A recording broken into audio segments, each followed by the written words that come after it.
The verdict on Benghazi from a Democrat-run Senate Intel Committee. Al-Qaeda groups did it. It could have been prevented. And a lot of unanswered questions lead directly to Hillary Clinton and the White House. This is Special Report.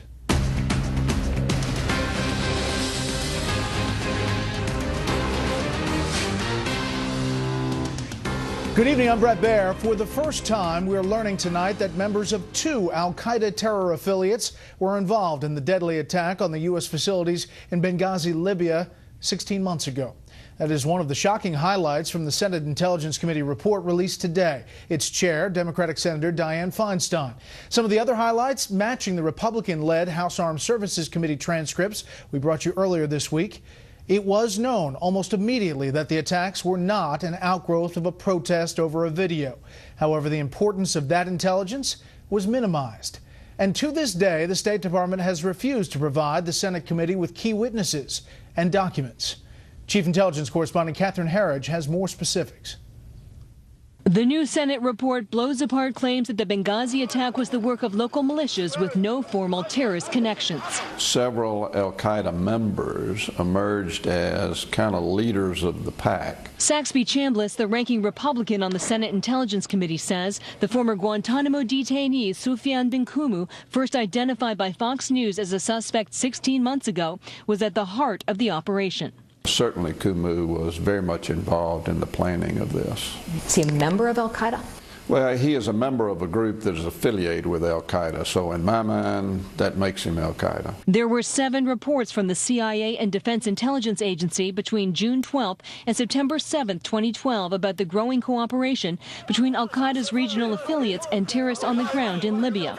And while the CIA ramped up security, the State Department did not. It could have been prevented and should have been prevented. The committee sought a State Department classified cable, first reported by Fox News, that summarized an emergency meeting in Benghazi 1 month before the assault, which warned Al-Qaeda training camps were operating, and the consulate could not defend against a coordinated attack. They resisted for a long time in providing it to us, but at the end of the day, we did secure the cable. Chambliss says it's part of a pattern where the State Department continues to block access to witnesses and documents that could explain whether a White House meeting on the day of the assault between then Defense Secretary Panetta, Secretary of State Clinton, the Vice President, and briefly President Obama set the marching orders. We've been stonewalled on that question. We've asked time and again, who was in the meeting and what was the substance of that meeting? And we have not gotten answers to that. The administration continues to hang its hat on a very narrow definition of Al-Qaeda, which encompasses the leadership in Pakistan, known as the core. We still have no indications that core Al-Qaeda was involved in directing or planning this attack, and I think you're generalizing a little bit about the warnings. Senator Dianne Feinstein, who leads the committee, said she hopes the report will put to rest the conspiracy theories and political accusations. White House Press Secretary Jay Carney said the findings reinforce what other investigations have found, but Carney failed to address one of the most significant findings, that Benghazi was an Al-Qaeda-led event. Brett. Catherine, thank you. We'll stay on it. The family of an American soldier seen in a video intercepted from his terrorist captors, but not yet in the public domain, is again pleading for his release. A senior defense official tells the Associated Press video of Army Sergeant Bo Bergdahl was found several days ago.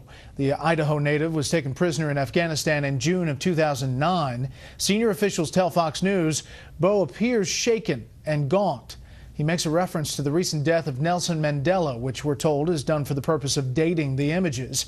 It's believed that Bo is being held somewhere in Pakistan.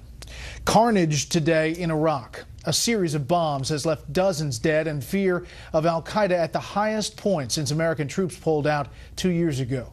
Senior Foreign Affairs correspondent Greg Palcott has the story tonight from London.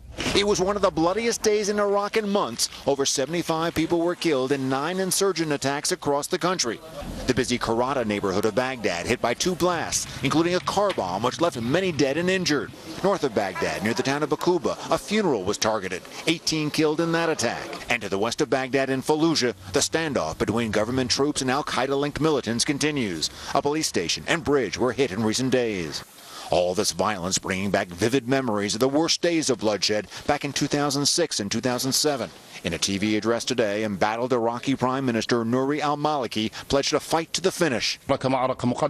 This battle is a sacred battle, which is launched in the defense of sanctities. It will be long and it will continue.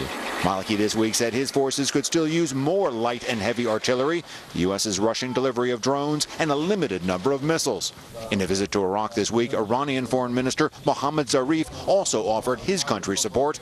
Military hardware has been promised as well. Analysts say more outreach is needed by the Shia Muslim-led government of al-Maliki and the Sunni Muslim minority. This week, al-Maliki offered to back Sunni tribal leaders in their fight with the militants. Few have been following recent events in Iraq more closely than those who put themselves in harm's way to try and make it a safer place. Like retired Sergeant Clayton South. We were embedded with him and the Marines of India Company during the invasion of Fallujah in 2004. He was badly hurt and now runs an organization supporting injured veterans. And all the brothers, that didn't return home and all the lives that were damaged and destroyed, it's very disheartening. We feel like they left us behind. We feel betrayed. Yet one more footnote to Iraq 2004. The Marines tell Fox News they are investigating the veracity of photos purportedly showing U.S. troops burning corpses in Fallujah at the time. They were posted online today. The spokesman went on to say that if wrongdoing is found, those troops could be prosecuted. Brett. Greg Palcott live in London. Greg, thank you. Let's get some thoughts on the increasing violence in Iraq and who's responsible from senior political analyst Britt Hume. Good evening, Britt. Hi, Brett. Iraq's descent once more into a chaotic and violent place where al-Qaeda runs free may now be unavoidable.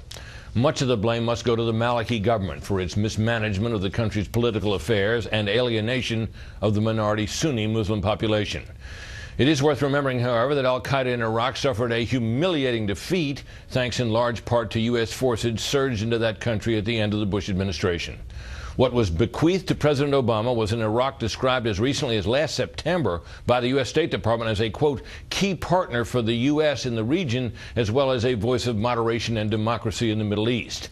But it hardly seems to be that now. Not only did President Obama pull all U.S. troops out of the country after failing to negotiate an agreement to allow a residual force to stay, he has generally acted since as if Iraq did not exist. With the place now in crisis, the administration wants Congress to approve the sale of Apache helicopters and is sending other armaments to the Maliki government. Congress may or may not agree on the helicopters, but one thing is certain: there is now no support for sending U.S. forces back into the country. Perhaps the Maliki government can repel the terrorists on its own.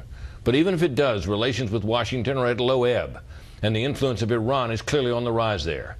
The strategic gains gained by considerable U.S. blood and treasure are fast disappearing. Brett? What about the political consequences of all this happening now?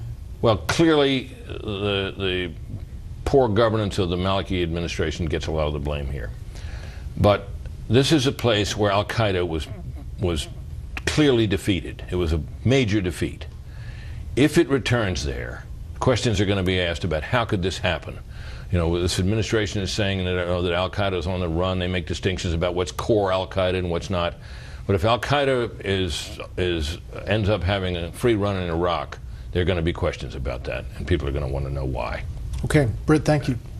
Well, what do you think the U.S. should do about Iraq? Let me know at facebook.com/BrettBairSR or on Twitter @BrettBair. You can use the hashtag Special Report. Up next, is President Obama the solution or the problem? We'll find out what Americans think. But first, here's what some of our Fox affiliates across the country are covering tonight. Fox 32 in Chicago, where the city council there has voted to ban the use of e-cigarettes anywhere smoking is prohibited. E-cigarettes will also be moved behind retail store counters, and their sale to minors there will be outlawed. WPRI in Providence says the daughter of a New Jersey woman whose casket contained the wrong body says DNA tests will be performed to determine if her mother was accidentally cremated in Canada. And this is a live look at Dallas from KDFW. The big story there tonight, an update on the lawsuit filed by the family of a brain-dead pregnant woman. They want to take her off life support, but Texas law prohibits that because of the pregnancy. That's tonight's live look outside the Beltway from Special Report. We'll be right back.